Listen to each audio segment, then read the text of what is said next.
ഈ ബോളിൽ കെട്ടി തൂക്കിയിരിക്കുന്ന ബോൾ എന്താണെന്നറിയോ? ഇതിൻ്റെ പേരാണ് സുഗിഡാമ.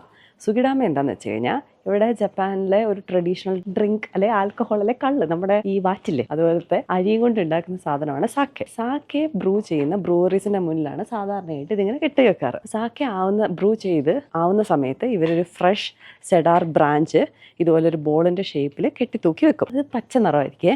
എന്നിട്ട് സാക്കെ മെച്യൂർ ആവുന്നതിനനുസരിച്ചിട്ട് ഇതിൻ്റെ നിറം ഇങ്ങനെ മാറിക്കൊണ്ടേയിരിക്കും. അപ്പം ആദ്യം പച്ചയിൽ നിന്ന് ഏകദേശം ഇങ്ങനെ ഒരു ബ്രൗൺ നിറവും, അത് കഴിഞ്ഞ് കുറേയും കൂടെ കഴിയുമ്പം അത് ഏതാണ്ട് ഇതുപോലെ നിറം മാറി മാറി മാറി ബ്രൗൺ കളർലെസ് സാധനത്തിലേക്ക് എത്തും.